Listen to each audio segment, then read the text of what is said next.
आज रोजेदारों का ये हसीन मजमा हिंदुस्तान में 16वें रोजे पर सलाम पेश कर रहा है, तो वादिये बदर में आज 17वीं रोजा यौम बद्र को याद कर रहा है।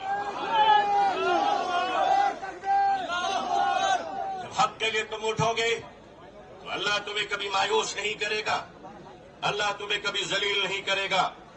ऐ रोजेदारों के अजीम मजमे, ऐ मुसलमानों, आप आज ये बता दीजिए कि जिस तरह इफ्तार में वक्त से पहले आप गिलास शरबत की पिया नहीं करते, उसी तरह मजमे आम में भी अपने डिसिप्लिन को कभी तोड़ा नहीं करते। नाराए तकबीर, नाराए तकबीर।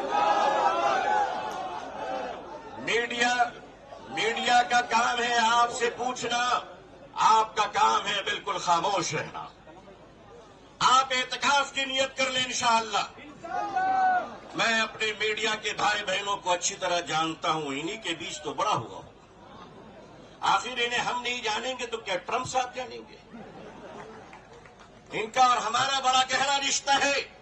लेकिन आपको ये बता देना चाहते हैं, हम यहां लड़ने या हुकूमत को धमकाने या किसी समुदाय विशेष को ललकारने के लिए नहीं आए हैं, बल्कि जंतर मंतर पर लोकतंत्र और संविधान में दिए गए अपने अधिकार के रक्षा के लिए आए हैं। नाराए तकबीर, नाराए तकबीर।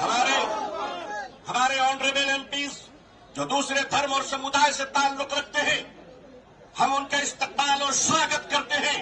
मैं उस देश का रहने वाला हूं, मैं भारतीय हूं और भारतीय समाज का हूं। हमने वो परिवार देखे हैं कि जिस परिवार में पत्नी शाकाहारी है और पति मांसाहारी है। एक धर्म पत्नी अपने पति के लिए अंडा गोश्त मछली बनाने के बाद स्नान करती है और खुद सब्जी बनाकर खाती है। मैं पूछता हूं इस देश से, अगर यहाँ एक शाकाहारी पत्नी मांसाहारी पति के साथ अपने जीवन को बिता सकती है, तो हिंदू और मुसलमान इस देश में साथ में क्यों नहीं रह सकते?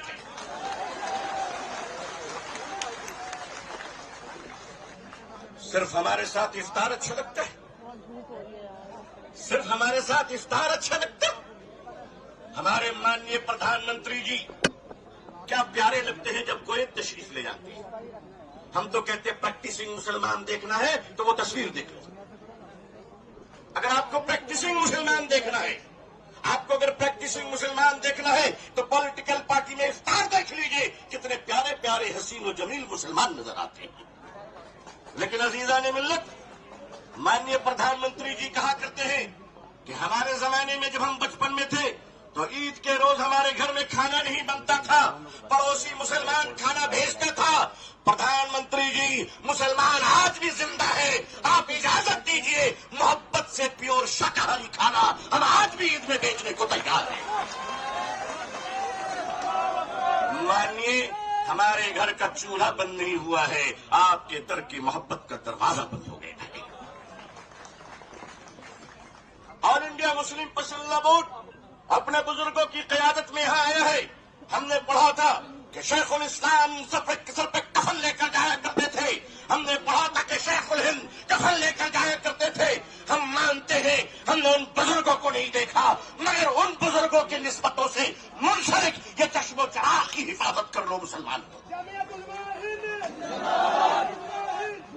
मुसलमानों, आज अपनी क़यादत की हिफाजत कर लो और क़यादत पर एतमाद कर लो। इंशाअल्लाह याद रखना, हम इस्लाम की भी हिफाजत करेंगे।